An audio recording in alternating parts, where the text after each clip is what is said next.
नमस्कार दोस्तों, share market के बारे में बात करते हैं, निवेश इन्वेस्टमेंट के बारे में बात करेंगे। बात करें यूनियन बैंक ऑफ इंडिया के बारे में। यूनियन बैंक ऑफ इंडिया का जो स्टॉक प्राइस है 160 के आसपास है। कुछ मित्रगण, सब्सक्राइबर दोस्त इस कंपनी के अपडेट्स के बारे में पूछताछ कर रहे थे, डिविडेंड के बारे में, शेयर प्राइस आगे कैसा रहेगा, तो इसी के बारे में बात करेंगे आगे। इसके बिजनेस के अनुसार बात करेंगे और जो चार्ट बना है पिछले 1 साल का ट्रेंड है उसके अनुसार बात करेंगे। जो निवेशकों ने पिछले 3-4 साल से यूनियन बैंक के शेयर को रखा है तो काफ़ी अच्छा रिटर्न दिया है, और जो हाई किया था इसने 205 का किया था, अब गिर कर 160 के आसपास आ गया। तो इसके बीच में जिन्होंने खरीदारी की है वो निवेशक वरीड होंगे, चिंतित होंगे, क्योंकि जब शेयर तेज हो जाता है तो ज़्यादातर रिटेल निवेशक उसमें खरीदारी करते हैं और गिरावट पे फिर खरीद नहीं पाते। तो उसी तरह से यूनियन बैंक का देखिए काफ़ी उतार चढ़ाव भी देखने को मिला है इसमें, और 2026 फरवरी में ये 200 के आसपास था, उसके बाद गिरावट ही देखने को मिल रही है। उसके बाद एक तेजी आई थी, 194 के आसपास गया था, फिर से स्टॉक 160 के आसपास आ गया। इस शेयर प्राइस का ट्रेंड है। और नंबर्स की बात कर लेते हैं तो जैसे कि देखिए बैंक है ये, और लास्ट क्वार्टर में जो नंबर्स रहे थे यूनियन बैंक के, उसमें ग्रोथ देखने को मिली थी। क्वार्टरली जो ग्रोथ थी प्रॉफिट में 6% की ग्रोथ थी, 5,334 करोड़ का प्रॉफिट बढ़ा था ये क्वार्टरली, और 32,675 करोड़ का रेवेन्यू भी बढ़ा था क्वार्टरली, 2% की ग्रोथ हुई थी। ईयरली बात करते हैं तो 10% की ग्रोथ थी, लगभग 1,29,979 करोड़ का इसका रेवेन्यू हुआ था, 17,921 करोड़ का इसका प्रॉफिट था। तो इसका प्रॉफिट बढ़कर आ रहा है पिछले 3-4 साल के अंदर। 30% की ग्रोथ थी सालाना, अच्छी ग्रोथ देखने को मिल रही है पिछले कुछ सालों में, और डिपॉजिट्स और एडवांसेस में भी थोड़ी बहुत ग्रोथ हो ही रही है, इसीलिए रेवेन्यू और प्रॉफिट बढ़ रहा है। और इम्पोर्टेंट पॉइंट ये है कि इसका ग्रॉस एनपीए, नेट एनपीए कम हुआ है पिछले 3-4 साल से, इसीलिए प्रॉफिट में बढ़ोतरी देखने को मिल रही है।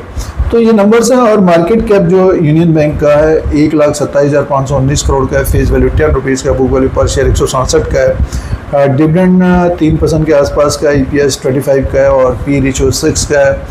तो वैल्यूशन है अब 167 का इसका बुक वैल्यू है, स्टॉक अभी 1 उसी के आसपास है, उसके नीचे ही है, और पी 6.56 है, वैल्यूशन है। बट क्या है कि पब्लिक सेक्टर बैंक है ये, और काफ़ी उतार चढ़ाव देखने को मिलता है, और ऊपर के लेवल से अभी स्टॉक गिरा है, प्लस शेयर बाजार में भी गिरावट है।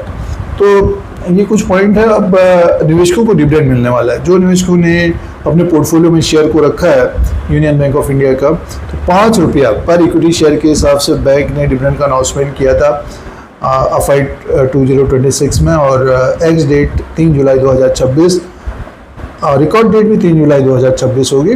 इससे पहले जो निवेशकों ने खरीदारी की होगी वो निवेशक एलिजिबल होंगे। ध्यान दें, ये जो निवेशकों के पोर्टफोलियो में शेयर है ऊपर के लेवल पे, पेमेंट डेट है 9 अगस्त 2026, इसके आसपास पेमेंट हो जाएगा। 5 रुपये पर शेयर के हिसाब से जो डिविडेंड का अनाउंसमेंट किया है, रिकॉर्ड डेट ध्यान में रखिएगा 3 जुलाई 2026 है। तो ये डिविडेंड का अपडेट है, लाभांश अलग से मिलता है मार्केट में। अब बात करते हैं शेयर प्राइस का जो ट्रेंड है उसके अनुसार बात कर लेते हैं। इसका जो लो है 124 का है, हाई है 205 का पिछले 1 साल के अंदर, अभी स्टॉक है 160 के आसपास। तो जो निवेशक ऊपर की तरफ फंसे हैं उन निवेशकों को क्या करना चाहिए? देखिए, स्टॉक को होल्ड करना चाहिए, और डिविडेंड दिया है कंपनी ने तो डिविडेंड लीजिए। और ऊपर का जो रेजिस्टेंस रहेगा, देखिए ऊपर का रेजिस्टेंस है 190 का रहेगा अभी, यहाँ से 20-25 पॉइंट ऊपर की तरफ, और बढ़ने में थोड़ा बहुत समय लगेगा, क्योंकि जो निवेशक फंस जाते हैं वो निकलते हैं। बहुत सारे निवेशक अपने पॉकेट से ज़्यादा खरीदारी कर लेते हैं, निकलना चाहते हैं। अब जब तेज़ी हो जाती है तो खरीद लेते हैं, उसके बाद फिर पछताते हैं कि हमने ज़्यादा पैसे का खरीद लिया, तो इसलिए बढ़ने में समय लगता है। तो ऊपर की तरफ अभी ये समय लगेगा, और नीचे का जो सपोर्ट रहेगा 150 का रहेगा।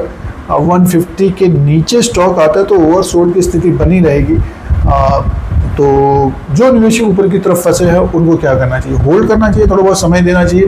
और जो निवेशक अभी खरीदारी कर रहे हैं तो देखिए, तो आगे रैली बनती है इसमें 180, 185, 190 तक जाता है, तो तब अपना डिसीजन करें क्या करना है, या फिर उस टारगेट रखा है उसके अनुसार देखना चाहिए। फिलहाल जो 205 का इसने हाई बनाया वहां तक जाने में थोड़ा बहुत समय लगेगा। इस तरह के अपडेट के लिए धीरे सिंह स्टॉक मार्केट को सब्सक्राइब करें, लाइक करें, शेयर करें, कमेंट करें। धन्यवाद।